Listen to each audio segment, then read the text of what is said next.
নমস্কার বন্ধুরা, আজ আমি নিয়ে এসেছি শিমের একটি ইউনিক রেসিপি, যেটা গরম গরম ভাতের সাথে খেতে দারুণ লাগে।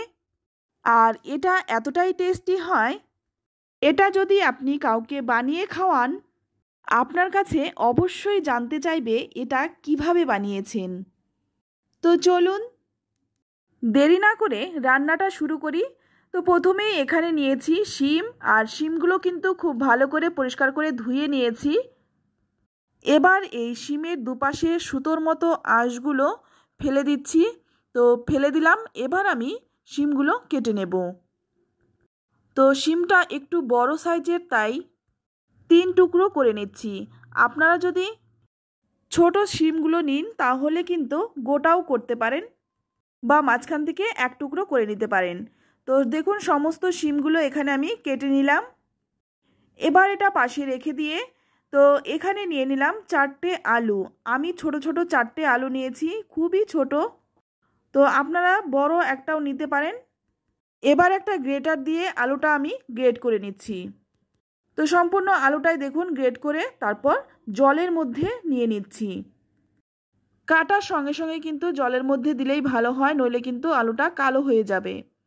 তারপর 3-4 বার জল পাল্টে পাল্টে দেখুন পরিষ্কার করে ধুয়ে নিয়েছি। এবার নিয়ে নিলাম কেটে রাখা শিমগুলো। এর মধ্যে দিয়ে দিচ্ছি 1 চামচ লবণ, আর দিয়ে দিচ্ছি 1/2 চামচ হলুদ গুঁড়ো।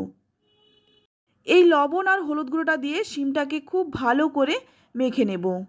ভালো করে মেখে নিয়ে পাশে রেখে দিয়ে এবার নিয়ে নিলাম আলুটা। এবার আলু থেকে যতটা সম্ভব জল চিপে বের করে নিতে হবে। তো যতটা সম্ভব আমি দেখুন একদম ঝরঝরে করে জলটা বের করে নিচ্ছি। তো আমি সম্পূর্ণ আলুটা থেকে কিন্তু জল বের করে নিলাম। এবার চলে যাব মূল রান্নায়। তো প্রথমেই আমি কড়াই গরম করে নিয়ে এর মধ্যে দিয়ে দেব 2 চামচ সর্ষের তেল। তেলটা খুব ভালো করে গরম করে নিয়ে এবার এই আলুগুলো ভেজে নেব। আলুটা একটু মুচমুচে করে ভাজবো। যেমন করে পেঁয়াজ বেরেস্তা ভাজা হয় ঠিক তেমনি করেই কিন্তু আলুটাও মুচমুচে করে ভেজে নেব। আর ভাজার সময় অবশ্যই গ্যাসের আঁচটা হাইতে রেখেই ভাজতে হবে। তো ভালো করে ভেজে তেল ঝরিয়ে তুলে নিলাম। এবার অপরদিকে ওই তেলের মধ্যেই দিয়ে দিচ্ছি মেখে রাখা শিমগুলো। এবার এই শিমটাও কিন্তু খুব ভালো করে ভেজে নিতে হবে। তো বন্ধুরা, অনেকেই আছেন শিম খেতে পছন্দ করেন না, একবার এইভাবে বানিয়ে খান, আমি গ্যারান্টি দিয়ে বলতে পারি যারা পছন্দ করে না তারাও চেয়ে খাবে। এবার এটা ঢাকা দিয়ে ভাজবো। এটা ভাজতে ভাজতে এখানে আমি নিয়েছি 2 চামচ পোস্ত। এবার এই পোস্তটা আমি বেটে নিলাম। আর এইদিকে কিন্তু শিমটা আমি ভালো করে ভেজে নিয়েছি। শিমের গায়ে কিন্তু হালকা রং ধরে গেছে, আর শিমটা কিন্তু ভালো করে ভাজাও হয়ে গেছে। এবার তুলে নিচ্ছি। শিম ভেজে তুলে নিলাম। এবার ওই কড়াইয়ের মধ্যে দিয়ে দিচ্ছি আর 1 চামচ সর্ষের তেল।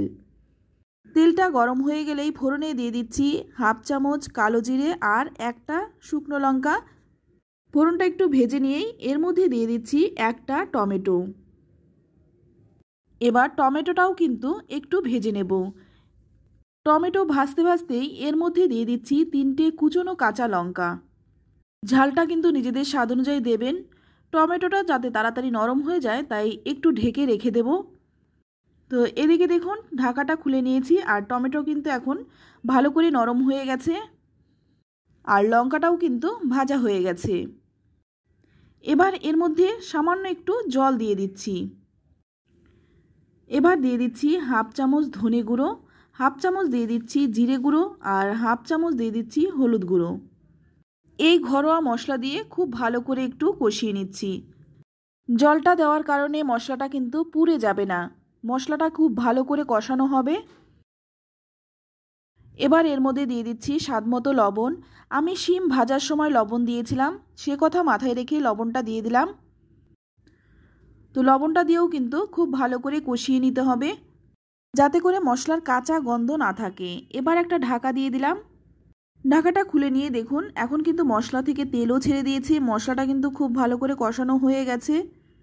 আপনারা তো সকলেই জানেন মশলা যত কষানো হবে রান্নার স্বাদটা কিন্তু ততটাই ভালো হবে।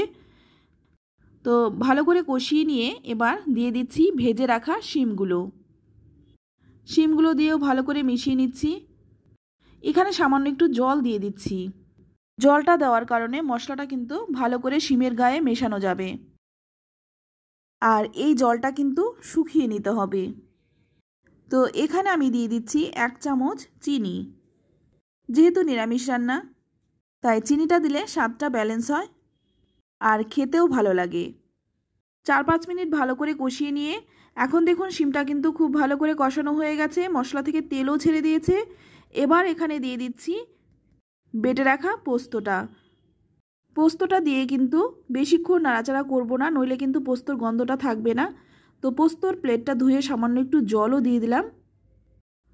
তারপর ভালো করে নেড়েচেড়ে মিশিয়ে নিচ্ছি। 2 মিনিটের মতো ভালো করে নেড়েচেড়ে কষিয়ে নিলাম। তো বন্ধুরা আমি এখানে পোস্ত দিয়েছি, আপনারা পোস্তর পরিবর্তে সাদা তিলটাও দিতে পারেন বা যে কোনো বাদাম বেটে দিতে পারেন। তো এবার এর মধ্যে দিয়ে দেব 1 কাপ জল। আর জলটা কিন্তু অবশ্যই গরম জল দেবেন, এতে করে রান্নার স্বাদটা বজায় থাকে। জলটা দেওয়ার পরে খুব ভালো করে মিশিয়ে নেব। এই রান্নাটা কিন্তু একটু মাখো মাখো হবে, তবে আপনারা যদি একটু ঝোল খেতে পছন্দ করেন সেক্ষেত্রে জলের পরিমাণটা একটু বাড়িয়ে দেবেন। এবার জাস্ট 2 মিনিট ফুটিয়ে নেব। তো এই দিকে দেখুন যে আলুটা আমি ভেজে রেখেছিলাম সেটা দেখুন একদম ঝরঝরে মুচমুচে হয়ে গেছে। আর এইভাবে ভেজে কিন্তু সামান্য একটু বিট নুন দিয়েও খেতে ভীষণ ভালো লাগে। এবার এই অর্ধেকটা আমি রান্নার এই সময়টাই দিয়ে দেব, সম্পূর্ণটা দেব না। তো অর্ধেকটা দিয়ে ভালো করে একটু মিশিয়ে নিচ্ছি। আর এই আলু ভাজাটা দিয়ে জাস্ট একটু নেড়েচেড়ে গ্যাসটা বন্ধ করে দেব। এটা দিয়ে কিন্তু বেশিক্ষণ রান্না করার প্রয়োজন হয় না, এর যে একটা সুন্দর গন্ধ সেটা কিন্তু চলে যাবে বেশি রান্না করলে। তাই গন্ধটা যাতে থাকে আলুটা দেওয়ার পরেই গ্যাসটা বন্ধ করে তারপর ঢাকা চাপা দিয়ে 10 মিনিট স্ট্যান্ডিং টাইম দিয়ে তারপর নামিয়ে নিচ্ছি। তো বন্ধুরা দেখুন দেখতে কতটা লোভনীয় হয়েছে, খেতে ভীষণই টেস্টি হয়। তো আমার মুখের কথা নয়, আপনারা একবার বানিয়ে খেয়ে তারপর আমাকে কমেন্টে লিখে জানান খেয়ে আপনাদের কেমন লাগলো। শীতের দিনে গরম গরম ধোয়া ওঠা ভাতের সাথে এটা যে খেতে কি অপূর্ব লাগে, একবার বানিয়ে না খেলে বুঝতে পারবেন না। তো রেসিপিটি কেমন লাগলো অবশ্যই কমেন্টে জানাবেন, ভালো লাগলে লাইক শেয়ার করতে একদম ভুলবেন না। আর আপনি যদি আমার চ্যানেলে নতুন হয়ে থাকেন চ্যানেলটা সাবস্ক্রাইব করে নেওয়ার অনুরোধ রইল। আজ এই পর্যন্ত, আবারও নিয়ে আসবো অন্য কোনো নতুন রেসিপি। সকলেই ভালো থাকবেন, সুস্থ থাকবেন, সকলকেই ধন্যবাদ।